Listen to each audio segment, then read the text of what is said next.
De novo, eu aqui. Aqui um outro vilão, né? O menos e menos. Gente, menos não existe. Essa palavra não existe. Menos é advérbio. E os advérbios são invariáveis. Eles não variam em gênero, em grau. Não tem menos, não tem menazinha, não tem menozinho, tá? É menos e pronto. Estou menos cansada hoje. Não existe dizer estou menos cansada, tá? Como também, já aproveitando o ensejo, não existe dizer estou meia cansada.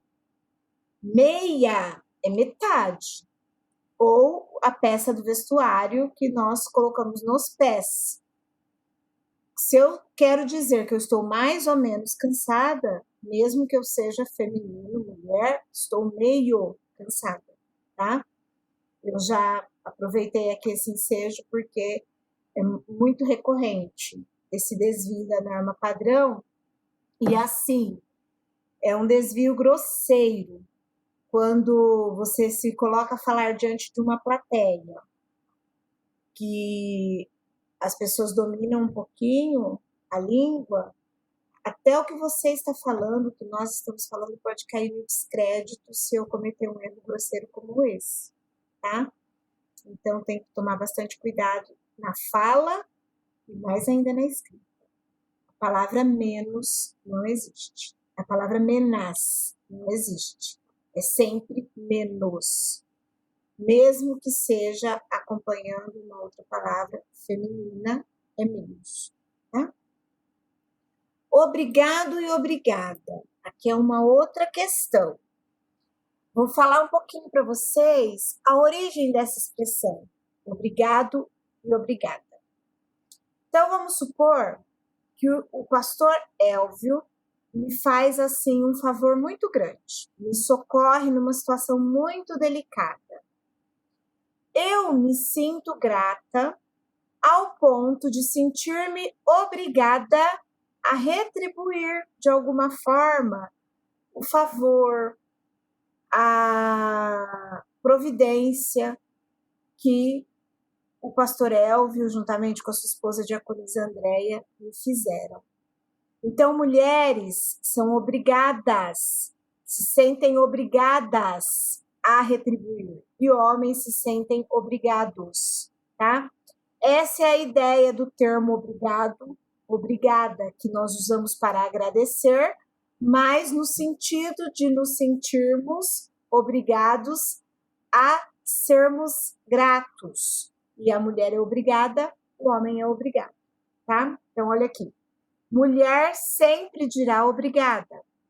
Homem sempre dirá obrigado. Observação. A mulher deve dizer eu mesma, no plural, nós mesmas. O homem deve dizer eu mesmo, no plural, nós mesmos.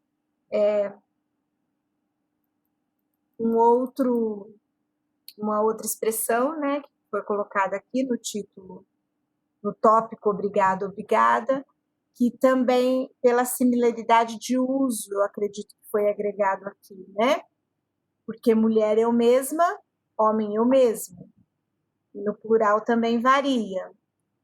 Não tem, assim, uma particularidade, uma curiosidade para ser expressa quanto o obrigado, mas segue mesmo a regra de uso. Eu e mim. Outro nó. Eu tem a função de sujeito, e sempre antes do verbo.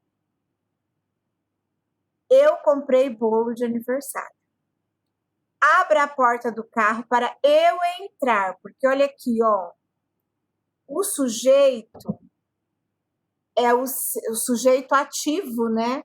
É o ser que executa a ação do verbo, tá?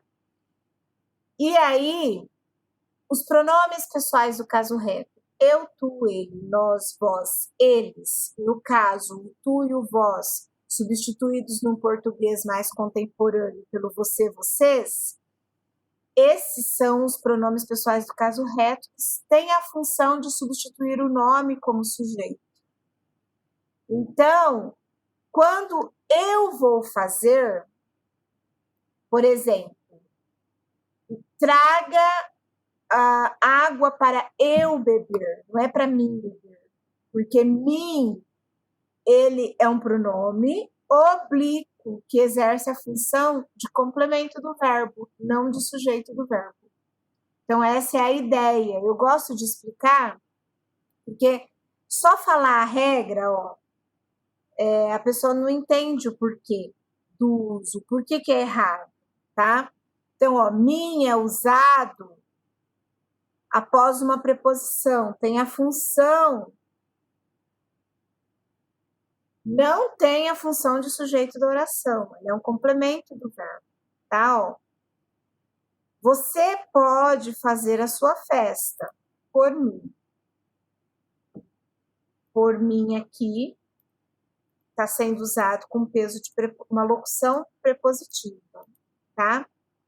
Entre mim e ela está tudo bem. Então, entre, com a função de preposição com peso de entre, também é mim.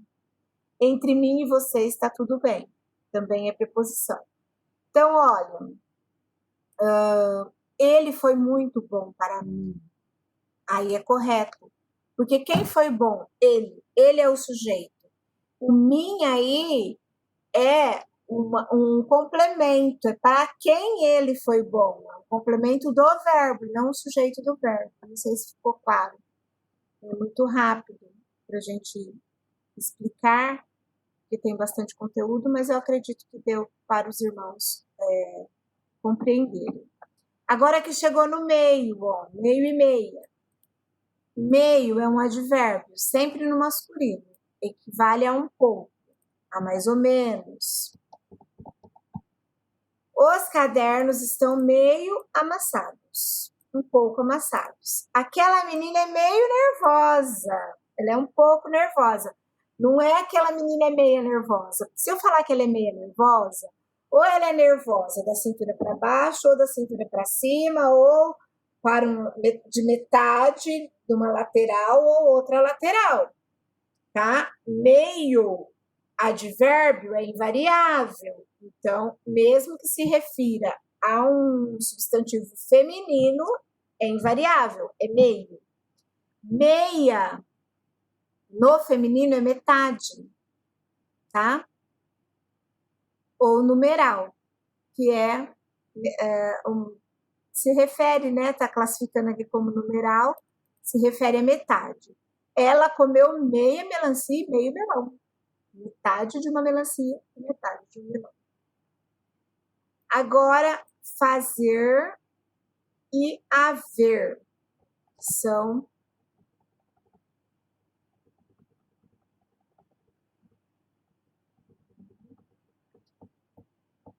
verbos auxiliares, né? Fazer, verbo impessoal quando indica tempo ou fenômeno da natureza. Tem que sempre estar na terceira pessoa do singular, tá? Então, faz 5 anos que aprendi a nadar. Fazer aí, sentido de tempo decorrido, ele é impessoal, permanece na terceira pessoa. Não fazem 5 anos, porque fazem é terceira do plural. Eles fazem o serviço muito bem feito, aí sim, eles é o sujeito, fazem um serviço. Agora, fazer, no sentido de tempo decorrido, é impessoal e deve permanecer na terceira pessoa do singular. Faz 10 anos que me mudei para Osasco. E não fazem 10 anos, tá? É outro erro bastante comum. Vai fazer 5 anos que aprendi a nadar. Também é impessoal, no sentido de tempo decorrido. Deve fazer muitos dias de chuva. Fazia 3 meses que ele não vinha. Percebam que o verbo fazer aqui em todas as ocorrências, ele é impessoal porque ele está sendo usado no sentido de tempo decorrido ou de clima. tá? Haver, no sentido de existir ou acontecer, também é impessoal. Havia muitas pessoas na festa, existiam muitas pessoas na festa. O verbo existir, ele não é impessoal, ele concorda com o sujeito. Agora, quando eu uso o verbo fazer no sentido de existir, ele é impessoal, tá? Então, ó, havia muitas pessoas na festa. Não haviam. É havia, certo? Deve haver também aqui, né, a forma composta, ele tá aqui como verbo, com o verbo auxiliar dever. Deve haver muitos jogos, diversos jogos pedagógicos. Também o verbo haver no sentido de existir. Devem existir muitos, diversos jogos pedagógicos. De maior e maior de. A expressão de maior é um desvio da norma padrão, tá? Quando eu digo, ele é de maior, não é a pessoa, o indivíduo que é de maior ou de menor. O que é maior ou menor é a idade. Maioridade e menoridade. Então, ó, ele é maior de idade, ou ele é de maior idade.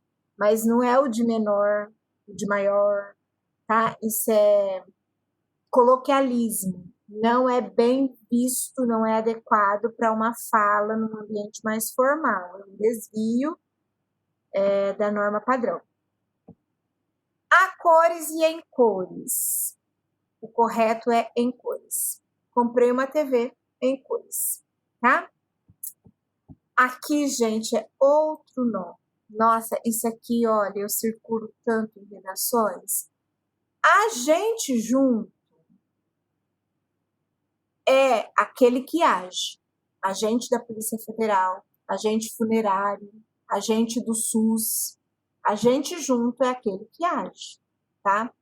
Agora, agente, o coloquial de nós, a gente foi dormir mais cedo.